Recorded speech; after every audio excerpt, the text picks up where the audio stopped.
विद्यार्थी मित्र हो, आपण BSYच्या DSC 10 पेपरचा अभ्यास त्या ठिकाणी करणार आहोत.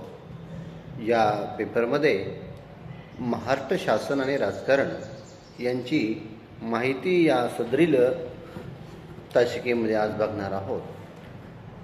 महाराष्ट्राचं शासन आणि राजकारण यांचा अभ्यास करण्यापूर्वी आपण महाराष्ट्राची थोडक्यामध्ये तोंडओळख करून घेणं त्या ठिकाणी पार्श्वभूमी आपल्याला क्रम प्राप्त ठरेल.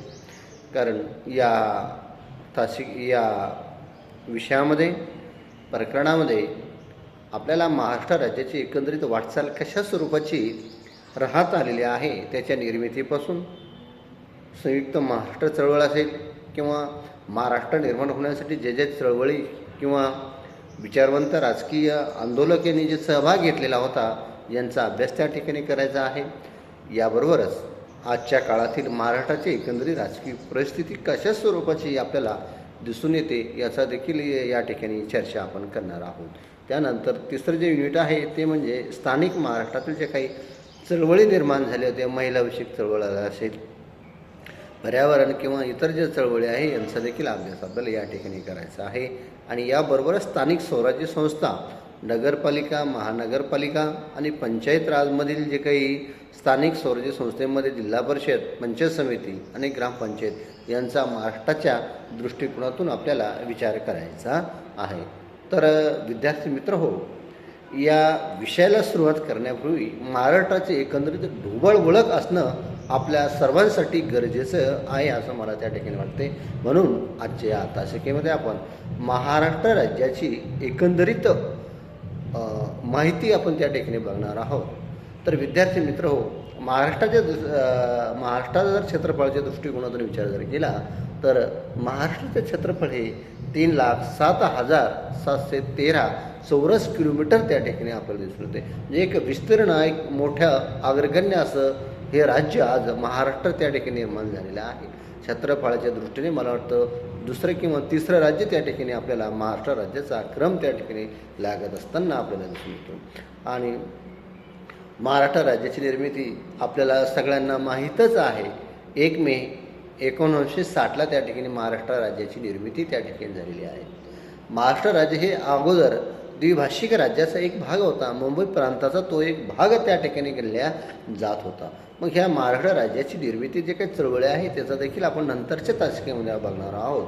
दरवर्षी आपण 1 मेला महाराष्ट्र दिन त्या ठिकाणी आपण सर्वजण साजरा करत असतो आणि कामगार दिन म्हणून देखील या दिवसाकडे त्या ठिकाणी बघितल्या जात असतं. तत्पूर्वी आपल्याला महाराष्ट्राची थोडीशी एक तोंड ओळख व्हावी या दृष्टिकोनातून आपल्याला त्या ठिकाणी विवेचन करायचं आहे. विद्यार्थी मित्र हो, आपण बघतो महाराष्ट्रामध्ये, अखिल महाराष्ट्रामध्ये मराठी भाषा ही बोली भाषा त्या ठिकाणी बोलल्या जाते. मराठी ही प्रमाण भाषा त्या ठिकाणी महाराष्ट्राची ठेवली आहेत. 1956च्या भाषावार प्रांत रचनेनुसार महाराष्ट्रामधील भागामध्ये राहणाऱ्या लोकांची मराठी ही बोलीभाषा आहे. मग या मराठीच्या देखील आपल्याकडं प्रांतानुसार वेगवेगळ्या बोलीभाषांचा विकास झालेला आपल्याला दिसून येतो. खानदेशाचा जर विचार केला आपण, खानदेशमध्ये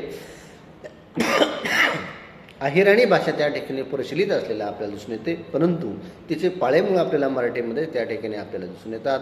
त्यानंतर कोकणी भाषा असेल, कोकणामधील कोकणाच्या भागापुरती डोंगराळ भागामध्ये ती बोलली जाते. वऱ्हाड प्रांतातली वऱ्हाडी भाषा ह्या झाल्या मराठीच्या बोलीभाषा. परंतु एकंदरीत संपूर्ण महाराष्ट्राच्या समाजरचनेचा जर आपण अभ्यास केला तर महाराष्ट्रामध्ये प्रामुख्याने मराठी हीच भाषा राज्यभाषा त्या ठिकाणी दर्जा त्या ठिकाणी मिळालेला आहे. बहुतांश आज 90% लोक महाराष्ट्राच्या मराठी भाषेचा बोलीभाषा म्हणून त्या ठिकाणी वापर करत असतात. संवाद कौशल्याचं त्या ठिकाणी अत्यंत महत्त्वाचं माध्यम म्हणून मराठी आहे. या मराठीला संत ज्ञानेश्वरांनी तर मराठा अत्यंत महत्त्व त्या ठिकाणी दिलं आहे. मराठी मातृभाषा किती श्रेष्ठ आहे याचं गोडवा त्या ठिकाणी ज्ञानेश्वरांनी, संत ज्ञानेश्वरांच्या शब्दामध्ये त्या ठिकाणी आपल्याला त्या ठिकाणी मराठी बोलू कौतुकी म्हणजे असे अनेक त्यांनी वर्णन मराठीच्या संदर्भातलं ज्ञानेश्वरी असेल, चांगदेव 65 असेल या दृष्टिकोनातून त्यांनी केलं गेलेलं आपल्याला त्या ठिकाणी दिसून येतं. म्हणूनच विद्यार्थी मित्र हो, महाराष्ट्र राज्याची सर्वांगीण दृष्टिकोनातून सर्व जातीपातीचे धर्माचे लोक त्या ठिकाणी मराठीचा बोलीभाषा किंवा संवादाचं माध्यम म्हणून त्या ठिकाणी बघितलं जातं. म्हणून महाराष्ट्राची मराठी ही बोलीभाषा त्या ठिकाणी आपल्याला दिसून येतं. मग असं हे मराठी बोलणाऱ्याचा महाराष्ट्र त्या ठिकाणी आपल्याला दिसून येतो. आज हे भारतातील जे काही 28 घटक 29 घटक राज्य आहे, या घटक राज्यापैकी अत्यंत महत्त्वाचं असं हे घटक राज्य आहे.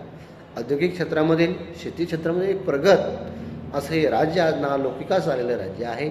सांस्कृतिक दृष्ट्याने जर आपण विचार केला, महाराष्ट्राचा सांस्कृतिक वैभव हे प्रचंड स्वरूपामध्ये संपन्न त्या ठिकाणी आपल्याला दिसून येतं. अशा या प्रगत व सांस्कृतिकदृष्ट्या संपन्न असलेल्या महाराष्ट्र राज्याची मुंबई ही राजधानी त्या ठिकाणी ठेवलेली आहे. कारण दळणवळणाच्या आर्थिक दृष्टिकोनातून मुंबई हे शहर इंग्रजांच्या काळापासून भरभराटीस आलेलं आपल्याला त्या ठिकाणी दिसून येतं. खऱ्या अर्थानं मुंबई ही इंग्रजांनी एक वसवलेलं 7 बेटांचं शहर आहे. आज महाराष्ट्र राज्याची मुख्य राजधानी मुंबईकडं त्या ठिकाणी बघितलं जातं. मुंबईचा जो काही आर्थिक विकास आहे, खरं तर मुंबई ही भारताची आर्थिक राजधानी होऊन गणल्या जाते, परंतु राजकीय, आर्थिक आणि सामाजिक दृष्टिकोनातून मुंबई ही महाराष्ट्राची राजधानी त्या ठिकाणी आहे. आणि मुंबई या ठिकाणीच महाराष्ट्र राज्याचं मंत्रालय त्या ठिकाणी काम करत असताना आपल्याला दिसून येतो. म्हणजेच काय की महाराष्ट्र राज्याचा राज्यकारभार संपूर्णपणे मुंबई या शहरातून त्या ठिकाणी केला जात असतो. याबरोबरच हिवाळी काळामध्ये जे काही मंत्रिमंडळाचं त्या ठिकाणी कामकाज चालू असतं सभागृहाचं, ते नागपूर या ठिकाणी, म्हणजे नागपूर हे पर्यावरणाच्या दृष्टिकोनातून अत्यंत चांगलं शहर, दळणवळणासाठी जास्त दूर होऊ नये म्हणून मंत्रिमंडळाचं बैठक नागपूर या ठिकाणी हिवाळी अधिवेशनामध्ये त्या ठिकाणी घेतली जात असते. एक प्रकारे नागपूर ही महाराष्ट्र राज्याची उपराजधानी म्हणून लोक पावलेली आपल्याला त्या ठिकाणी दिसून येते. अशा स्वरूपामध्ये आज मुंबई आणि नागपूर ही 2 महत्त्वाची शहरं आज महाराष्ट्रामध्ये आपल्याला प्रामुख्याने दिसून येतात. यानंतर आपण भौगोलिक रचनेचा अभ्यास त्या ठिकाणी करणार आहोत. महाराष्ट्राच्या क्षेत्रफळाच्या दृष्टीने जर विचार केला आपण की महाराष्ट्र राज्य हे संपन्न ठेवण्यापाठीमागे तो महाराष्ट्राचा भूगोल देखील त्या दृष्टीनं अत्यंत महत्त्वाचा आहे. कारण पश्चिमेत जर बघितलं आपण, महाराष्ट्राच्या अरबी समुद्र आहे. भारताचा अधिक व्यापार हा अरबी समुद्रामार्फत मुंबई यासारख्या बंदरातून त्या ठिकाणी चालू असलेला आपल्याला दिसून येतो. म्हणून पश्चिमेस हा अरबी समुद्र महाराष्ट्रासाठी एक वरदान त्या ठिकाणी लाभलेलं आहे.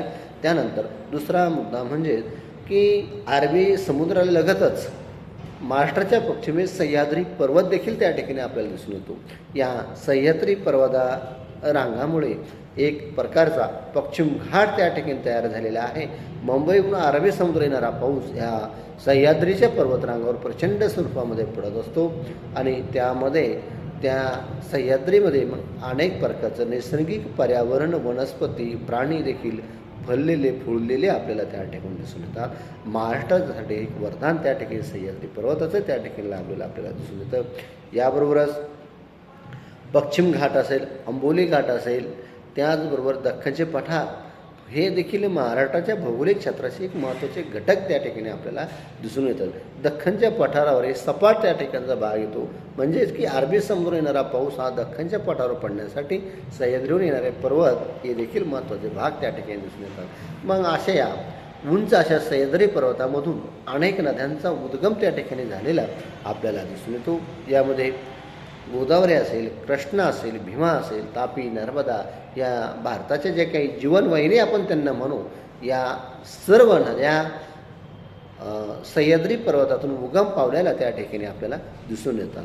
अलीकडील काळामध्ये आपण जर बघितलं की गोदावरी नदी ही महाराष्ट्रातील सगळ्यात लांबलचक अशी नदी त्या ठिकाणी आहे. ती एक प्रकारची महाराष्ट्राच्या ग्रामीण भागासाठी किंवा शेती क्षेत्रासाठी एक संजीवनी त्या ठिकाणी आपल्याला म्हणता येईल. ही नदी नाशिकमधील त्र्यंबकेश्वर म्हणजे सह्याद्री पर्वतामध्ये उदय तिचा त्या ठिकाणी झालेला आहे, उद्गम तिचा त्या ठिकाणी झाला आहे. त्या ठिकाणी वाहत येऊन ती नाशिक असेल, नगर असेल, औरंगाबाद, संभाजीनगर, नांदेड, हिंगोली, परभणी या क्षेत्रातून त्या ठिकाणी एक प्रकारचा मराठवाडा आणि पश्चिम महाराष्ट्र सुजलाम आणि सुफलाम करण्याचं काम त्या ठिकाणी गोदावरी या नदीने केलं आहे. या गोदावरी नदीवरती पैठण येथे नाथसागर प्रकल्प त्या ठिकाणी उभा राहिलेला आहे. त्याचबरोबर